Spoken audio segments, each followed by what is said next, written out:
सनातन धर्म को मानने वाली सभी माताओं बहनों को मैं सादर प्रणाम करता हूँ। आज मैं इस चैनल पर जीवित पुत्रिका व्रत की कथा सुनाने जा रहा हूँ। कथा शुरू करने से पहले व्रत के बारे में कुछ महत्वपूर्ण चीजों को जान लेते हैं। जीवित पुत्रिका व्रत अर्थात ज्योतिया अश्विन मास के कृष्ण पक्ष की अष्टमी तिथि को किया जाने वाला व्रत है। इस दिन व्रत करने वाली स्त्रियों को चाहिए कि प्रातः काल वह नित्य क्रिया से निवृत्त होकर शुद्ध आसन पर बैठकर व्रत और पूजन का संकल्प करें और फिर सोने, चांदी या तांबे के कपास के सूत में 16 गांठ लगाकर जीवित पुत्रिका को रख दें और फिर उसके पास कुश का एक जीवूत वाहन राजा की आकृति बनाकर पीढ़े पर रखकर उसका आवाहन करें और फिर एक सुपारी पर चिल्ली का आवाहन करके उनका पूजन करें और तत्पश्चात कथा श्रवण करें। जीवित पुत्रिका व्रत की कथा इस प्रकार है। एक समय नैमिषारण्य के ऋषि मुनि संसार के कल्याण की कामना हेतु सूत जी से पूछते हैं कि हे सूत जी, इस कराल कलिकाल कलयुग में लोगों के बच्चे किस तरह से दीर्घायु हो यह हमें बताइए। सूत जी बोले कि जब द्वापर युग का अंत हो रहा था और कलयुग का आरंभ हो रहा था, उस समय बहुत सारी शोक से व्याकुल स्त्रियां आपस में सलाह कर रही थी कि क्या इस कलयुग में माताएं जीवित रहते ही पुत्र मर जाएंगे। वह आपस में कुछ निर्णय नहीं कर पा रही थी। तब वह स्त्रियां गौतम ऋषि के पास गई, जहां गौतम ऋषि आनंद से बैठे ध्यान मग्न थे। वह स्त्रियां उनके पास जाकर मस्तक झुकाकर प्रणाम करती हैं और फिर पूछती हैं कि हे प्रभु, इस कलयुग में लोगों के पुत्र किस तरह से दीर्घायु रहे, इसके लिए अगर कोई व्रत या तप हो तो कृपया हमें बतलाइए। उन स्त्रियों की बात सुनकर गौतम जी बोले कि मैं आपसे वही बात कहूंगा जो मैंने पहले से सुन रखी है। गौतम जी बताते हैं कि जब महाभारत का युद्ध खत्म हुआ और द्रोण पुत्र ने अश्वत्थामा ने पांडवों के बच्चों को मार दिया था, तब अपने पुत्र के शोक से व्याकुल द्रौपदी अपने सखियों के साथ जाकर ब्राह्मण श्रेष्ठ धौम्य जी से पूछती है कि हे विप्रेंद्र, वह कौन सा उपाय है जिसको करने से बच्चे दीर्घायु हो सकते हैं, कृपया हमें बतलाइए। तब धौम्य जी बोले कि सतयुग में एक राजा हुए थे जो सत्य वचन और सत्य आचरण करने वाले थे। उनका नाम था जीमूत वाहन। वह राजा एक बार अपनी स्त्री के साथ अपने ससुराल गए और वहां पर कुछ समय रहने लगे। तो एक दिन आधी रात में पुत्र के शोक से एक व्याकुल स्त्री रो रही थी। राजा उसके पास गए और पूछे कि आप क्यों रो रही हैं। तो वह बूढ़ी स्त्री रोते हुए बोली कि मेरे सामने ही मेरा बेटा मरा जा रहा है। तब वह राजा उस बुढ़िया से पूछते हैं कि आपका बेटा कैसे मरा। बूढ़ी स्त्री बोली कि गरुड़ जी आकर प्रतिदिन गांव के लड़कों को खा जाते हैं। इस पर राजा बोले कि अब आप मत रोइए, मैं आपके बच्चे को बचाने का प्रयत्न करूंगा। ऐसा कहकर राजा उस स्थान पर गए जहां गरुड़ जी आकर प्रतिदिन मांस खाया करते थे। अभी गए ही थे कि गरुड़ जी आए और उन पर टूट पड़े और राजा का मांस खाने लगे। तब अतिशय तेजस्वी गरुड़ ने राजा का बायां अंग खा लिया, तो राजा ने झटपट अपना दाहिना अंग गरुड़ के सामने कर दिया। यह देखकर गरुड़ बोले कि तुम कोई देवता हो? कौन हो आप?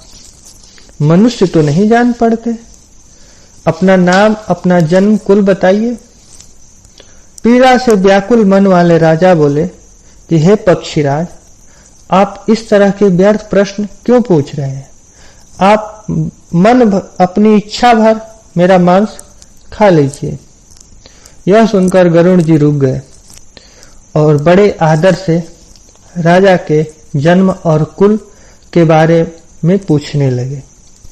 राजा बोले कि मेरी माता का नाम शैवा और मेरे पिता का नाम शालिवाहन है। सूर्यवंश में मेरा जन्म हुआ है और जीमूतवाहन मेरा नाम है। राजा की दयालुता देखकर गरुड़ बोले कि हे महाभाग, तुम्हारे मन में जो अभिलाषा हो वह मांग लीजिए। राजा ने कहा, हे पक्षीराज, यदि आप मुझे वर देना चाह रहे हैं तो मुझे यह दीजिए कि जिन प्राणियों को आपने खाया है वे सब जीवित हो जाएं। और हे स्वामी ने, अब से आप यहाँ के बालकों को न खाएं। ऐसा कुछ उपाय कर दीजिए जिससे वे लोग बहुत दिनों तक जीवित रहे। धौम्य जी ने कहा कि पक्षीराज गरुड़ राजा को वर देकर स्वयं अमृत लेने के लिए नागलोक चले गए। वहां से वह अमृत लाकर उन मरे मनुष्यों की हड्डियों पर बरसा दिया।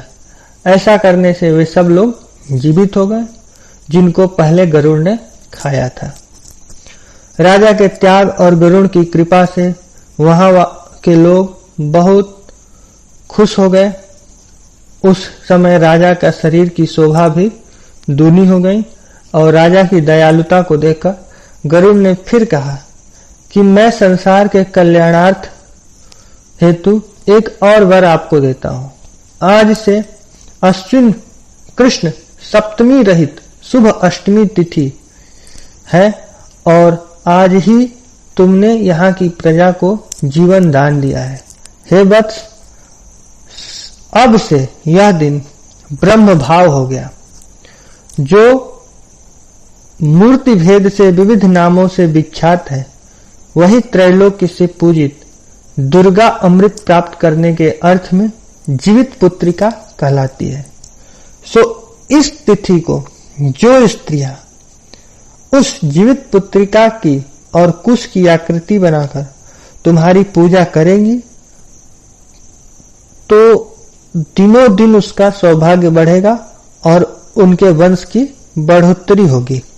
हे महाभाग, इस विषय में विचार करने की कोई आवश्यकता नहीं। हे राजन, सप्तमी से रहित और उदया तिथि की अष्टमी को व्रत करना चाहिए। यानी सप्तमी विध अष्टमी जिस दिन हो उस दिन व्रत न कर शुद्ध अष्टमी को ही व्रत करे और नवमी में पारण करे। यदि इस पर ध्यान न दिया जाए तो सारे फल नष्ट हो जाएंगे और सौभाग्य भी नष्ट हो जाएगा। जीमूत वाहन को इस तरह का वरदान देकर पक्षीराज गरुड़ बैकुंठ की तरफ चले गए और राजा भी अपनी पत्नी के साथ अपने नगर को वापस आ गए। धौम्य जी ने बताया कि हे देवी द्रौपदी जी को कि मैंने यह अत्यंत दुर्लभ व्रत आपको बताया है।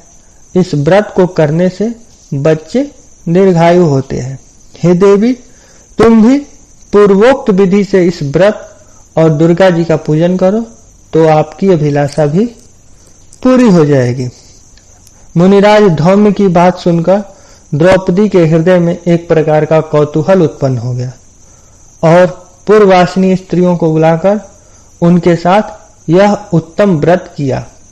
गौतम ने कहा, यह व्रत और इसके प्रभाव को किसी एक चील ने सुन लिया था और अपनी सखी सियारिन को बतलाई। इसके बाद पीपल के शाखा पर बैठकर चिल्ली ने और उस वृक्ष के खोते में बैठकर सियारिन ने इस व्रत को किया।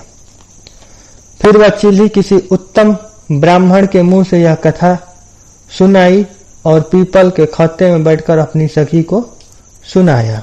सियारी ने आधी कथा सुनी थी तो उसे भूख लग गई। वह उसी समय गई शमशान में और वहां से 100 लाकर भोजन कर लिया और चिल्ली को बिना कुछ खाए पिए रह गई और सवेरा हो गया। सवेरे वह गौशाला में गई और गाय का दूध पिया। इस तरह से नवमी को उसने पारण किया। कुछ दिनों बाद जब वो दोनों मर गई तो अयोध्या के किसी धनी व्यापारी के घर में उन दोनों का जन्म हुआ। संयोग से उन दोनों का जन्म भी एक ही घर में हुआ था। जो सियारिन थी वह बड़ी बहन हुई और जो चिल्ली थी वह छोटी बहन हुई। वे दोनों सभी शुभ लक्षणों से युक्त थी, इसलिए बड़ी लड़की का विवाह काशीराज और छोटी लड़की का विवाह उनके मंत्री गृहपत्य के सामने विधि पूर्वक हुआ। पूर्व जन्म के कर्म के प्रभाव से बड़ी जो सियारिन थी वह मृगनयनी रानी हुई और जिस किसी भी संतान को उत्पन्न करती वह मर जाता था। और पूर्व जन्म की बातों को स्मरण करने वाले मंत्री की पत्नी अष्ट वसुओं के सदृश तेजस्वी 8 बेटों को जन्म दिया और वे सभी जीवित रहने।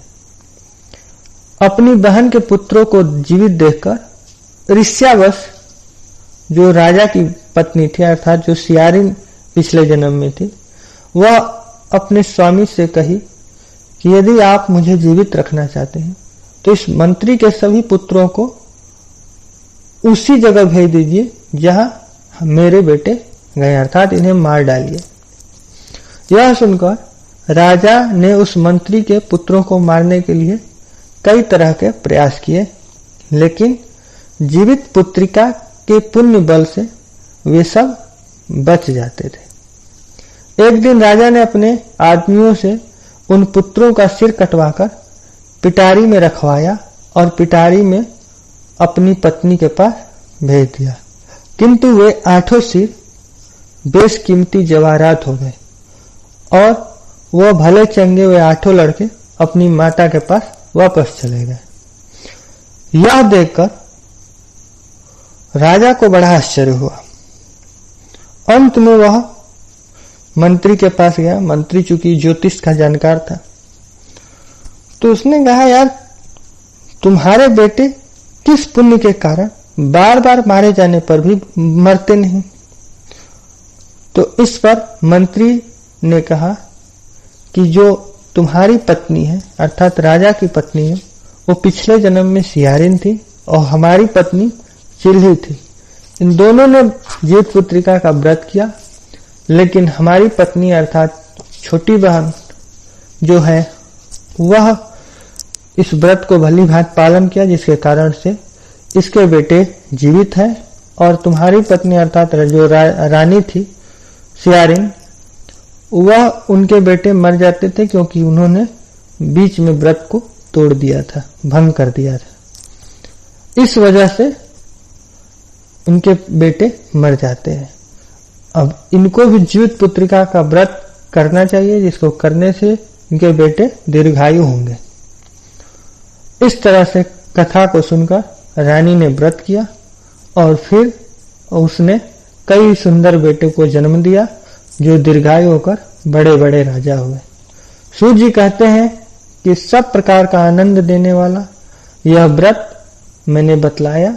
स्त्रियां चिरंजीवी संतान चाहती हो तो इसे विधि पूर्वक इस व्रत को करना चाहिए। इस प्रकार से जीवित पुत्रिका व्रत कथा समाप्त होती है। बोलिए विष्णु भगवान की जय, दुर्गा माता की जय, सभी देवियों की जय।